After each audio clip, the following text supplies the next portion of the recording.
오늘 이 아침에도 하나님의 은혜를 사모하여 기도의 자리에 나오신 모든 성도님들을 환영하고 축복합니다.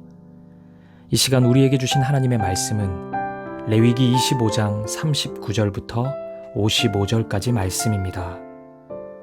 너와 함께 있는 내 형제가 가난하게 되어 내게 몸이 팔리거든 너는 그를 종으로 부리지 말고 품꾼이나 동거인과 같이 함께 있게 하여 희년까지 너를 섬기게 하라. 그때에는 그와 그의 자녀가 함께 내게서 떠나 그의 가족과 그의 조상의 기업으로 돌아가게 하라. 그들은 내가 애굽 땅에서 인도하여 낸 내 종들이니 종으로 팔지 말 것이라. 너는 그를 엄하게 부리지 말고 내 하나님을 경외하라. 내 종은 남녀를 막론하고 내 사방 이방인 중에서 취할지니 남녀 종은 이런 자 중에서 사올 것이며 또 너희 중에 거류하는 동거인들의 자녀 중에서도 너희가 사올 수 있고 또 그들이 너희와 함께 있어서 너희 땅에서 가정을 이룬 자들 중에서도 그리할 수 있은즉 그들이 너희의 소유가 될지니라. 너희는 그들을 너희 후손에게 기업으로 주어 소유가 되게 할 것이라. 이방인 중에서는 너희가 영원한 종을 삼으려니와 너희 동족 이스라엘 자손은 너희가 피차 엄하게 부리지 말지니라. 만일 너와 함께 있는 거류민이나 동거인은 부유하게 되고 그와 함께 있는 내 형제는 가난하게 되므로 그가 너와 함께 있는 거류민이나 동거인 또는 거류민의 가족의 후손에게 팔리면 그가 팔린 후에 그에게는 속량받을 권리가 있나니 그의 형제 중 하나가 그를 속량하거나 또는 그의 삼촌이나 그의 삼촌의 아들이 그를 속량하거나 그의 가족 중 그의 살부치 중에서 그를 속량할 것이요.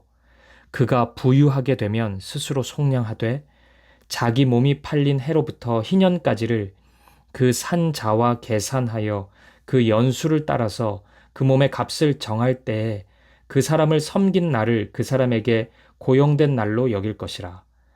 만일 남은 해가 많으면 그 연수대로 팔린 값에서 속량하는 값을 그 사람에게 도로 주고 만일 희년까지 남은 해가 적으면 그 사람과 계산하여 그 연수대로 속량하는 그 값을 그에게 도로 줄지며 주인은 그를 매년의 삭군과 같이 여기고 내 목전에서 엄하게 부리지 말지니라.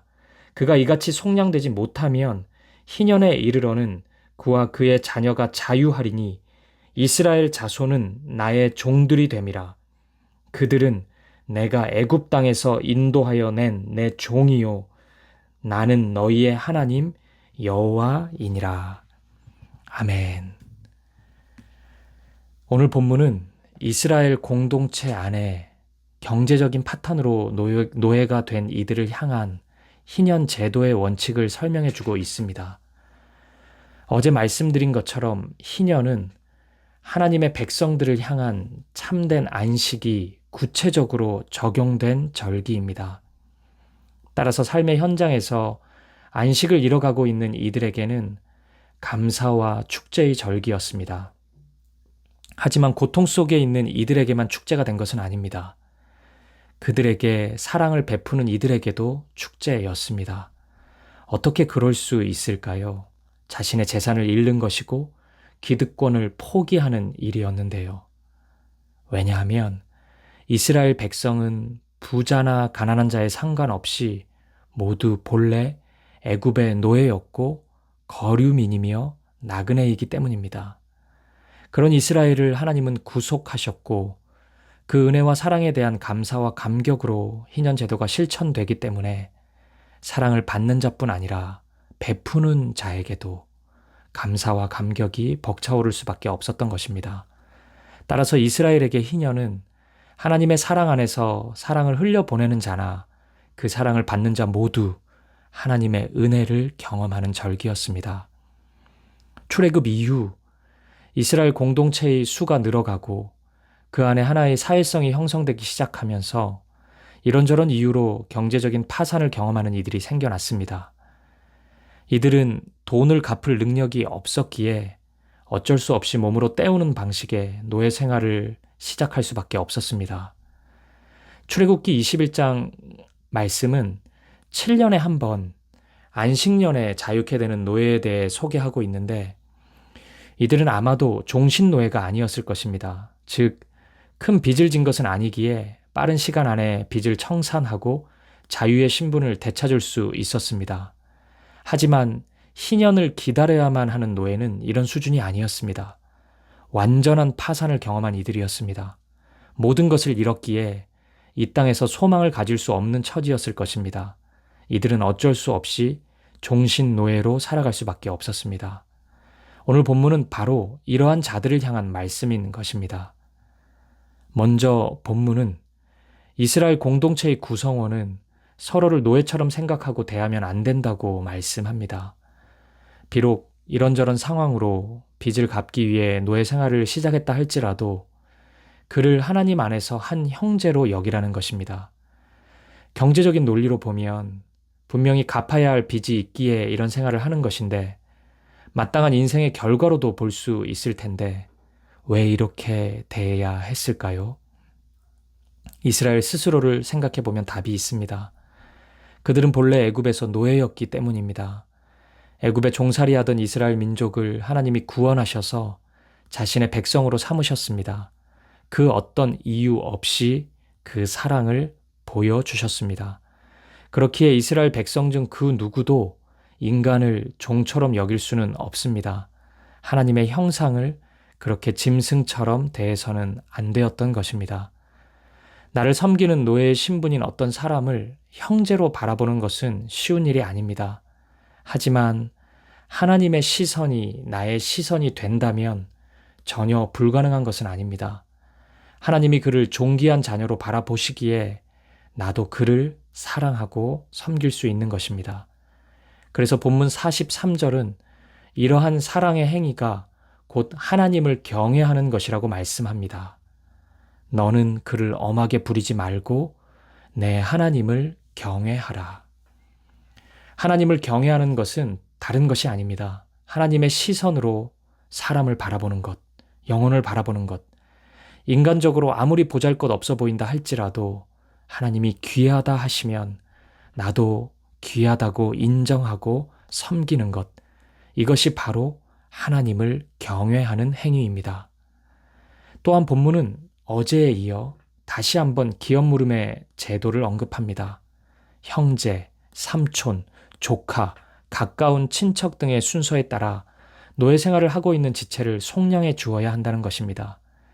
이것은 단순히 노예의 주인에게만 조건 없는 해방이라는 짐을 지게 하는 것이 아닌 노예로 고통받고 있는 지체와 관계에 있는 모두가 관심을 가지고 사랑에 동참해야 한다는 의미입니다. 이스라엘 공동체 안에 한 명의 지체가 노예 생활을 할 만큼 어려운 형편에 처해 있다면 그 노예의 주인인 사람, 그리고 해당 노예의 가족, 그를 오랫동안 지켜본 형제 자매들 모두가 이 아픔을 함께 공유하고 함께 해결해 나아갔던 것입니다. 이처럼 희년을 통해 이스라엘 공동체는 더욱 아름답게 한 몸 공동체를 이루어갈 수 있었습니다. 예수님은 나사렛 회당에서 이루어진 공생의 사역의 첫 설교로 이사야 61장을 본문으로 희년을 선포하셨습니다. 누가복음 4장 18절 19절 말씀입니다. 주의 성령이 내게 임하셨으니 이는 가난한 자에게 복음을 전하게 하시려고 내게 기름을 부으시고 나를 보내사 포로된 자에게 자유를, 눈먼 자에게 다시 보게 함을 전파하며 눌린 자를 자유롭게 하고 주의 은혜의 해를 전파하게 하려 하심이라 하였더라. 여기서 말씀하는 주의 은혜의 해는 희년 제도를 가리키는 표현입니다. 희년에 노예된 자가 자유를 경험했던 것처럼 안식과 평안을 잃어버린 모든 이들에게 자유를 선포하셨던 것입니다. 이스라엘에게 선포된 희년 제도가 이스라엘 공동체 안에서만 이루어진 것이라면 예수님이 선포한 희년은 이스라엘 공동체를 넘어 모든 이방인들, 모든 피조 세계를 향한 자유에 대한 선포였던 것입니다. 이것이 예수님이 선포하시고 이루신 하나님 나라의 복음, 십자가의 사랑이었습니다. 두 가지를 묵상하며 적용해 보고 싶습니다. 첫 번째, 우리는 과연 하나님의 시선으로 형제를 바라보고 있습니까? 영혼을 바라보고 있습니까? 겉으로 보이는 모습, 사회적인 수준, 학력, 재산 등을 통해서 사람을 귀하게 보기도 하고 낮게 보기도 하지는 않습니까?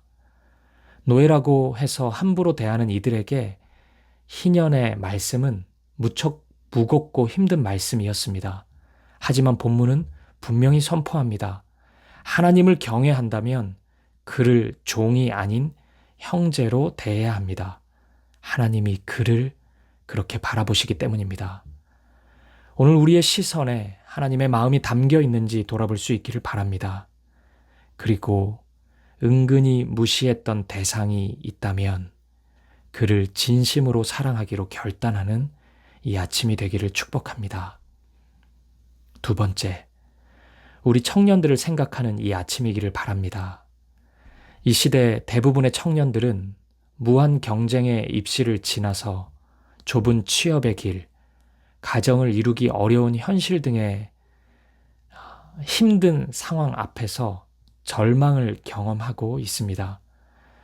부모님의 도움 없이 대학 생활을 시작한 청년들이 대학을 졸업하고 나면 약 4천만 원의 학자금 대출, 빚을 지게 됩니다. 그 빚을 갚아가며 작은 원룸에서 살면서 가까스로 시작한 직장 생활은 거의 노예 생활을 방불케 합니다. 정규직을 위해 회사의 종이 되기로 결단하지만 그들을 기다리고 있는 결과는 결코 만족스러운 것은 아닙니다. 비정규직이라는 실패와 좌절, 절망, 무기력 등의 감정만이 청년들을 기다리고 있을 뿐입니다. 어찌 보면 우리 청년들만큼 희년이 필요한 대상은 없는 것 같습니다. 오늘 말씀 속의 희년 정신을 본받아 우리 청년들을 사랑하고 그들을 위해 기도하고 어떻게 하면 그들이 참된 자유와 안식을 경험할 수 있을지 고민하는 우리 사김의 교회 기성세대가 되었으면 좋겠습니다. 이것으로 시작해 볼 수 있기를 바랍니다. 바로 청년들을 사랑하는 것입니다. 직장에서 청년 세대를 만난다면 그들이 나의 종, 우리의 종, 회사의 종이라는 인식이 아니라 하나님이 사랑하는 자녀임을 먼저 생각해낼 수 있기를 바랍니다. 따뜻한 격려, 따뜻한 인사, 진심으로 그들에게 건넬 수 있기를 바랍니다. 만약 교회에서 청년들을 만나신다면 진심으로 그들을 격려하고 그들의 말에 귀 기울여주고 그들을 존중해 줄 수 있었으면 좋겠습니다. 그들의 믿음이 얼마나 절박하고 간절한 것인지, 그리고 이 어두운 시대에 얼마나 아름답게 빛나고 있는 소중한 것인지를 볼 수 있기를 바랍니다. 그래서 마음을 다해 그들이 하나님 안에서 잘 되기를 기도할 수 있었으면 좋겠습니다. 이러한 마음들이 쌓이고 쌓인다면 어느 순간 우리 청년들에게 참 자유와 기쁨을 줄 수 있는 우리만의 희년제도가 만들어질 수 있을 것이라고 생각합니다.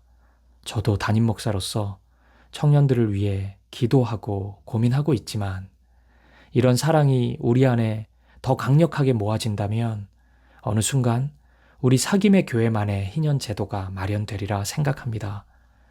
이번 주 목요일부터 청년부 수련회가 진행됩니다. 기도해 주십시오. 수련회 주제처럼 예수 그리스도를 위해 예수 그리스도 안에서 강하고 담대한 청년들이 되도록 간절히 기도해 주시길 부탁드립니다. 사랑하는 여러분, 오늘 이 하루 하나님의 시선으로 내 주위의 영혼들을 바라봅시다. 그들을 향한 하나님의 눈물이 있다면 나도 함께 울고, 그들을 향한 하나님의 기쁨이 있다면 나도 함께 웃을 수 있기를 바랍니다. 오늘 노예를 형제로 대하는 이스라엘의 사랑이 나의 사랑, 우리의 사랑이 되기를 바랍니다.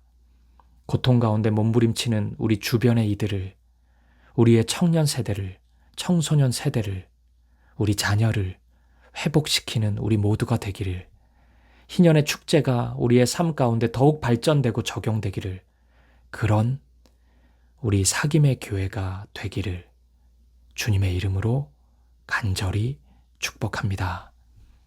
기도하시겠습니다.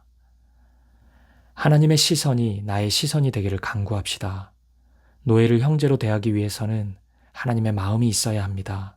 하나님, 당신의 시선으로 영혼을 바라보게 하옵소서, 영혼을 사랑하게 하옵소서, 희년의 사랑과 용서가 나를 통해 이루어지게 하옵소서. 기도하시겠습니다. 두 번째 기도 제목입니다. 이 시대 가장 노예와 비슷한 삶을 살아가는 우리 청년 세대를 위해 기도합시다. 우리 청년들이 하나님 안에서 꿈을 꾸고 믿음으로 세상을 변화시키는 세대가 되게 하옵소서. 다니엘과 같은 믿음, 에스겔과 같은 믿음을 우리 청년들에게 허락하여 주옵소서. 기도하시겠습니다. 그리고 마지막으로 우리 개인의 기도 제목을 놓고 우리의 가정과 교회를 위해, 우리 민족과 열방을 위해 한 마음과 한 뜻으로 기도하며 나아가겠습니다. 함께 기도하시겠습니다.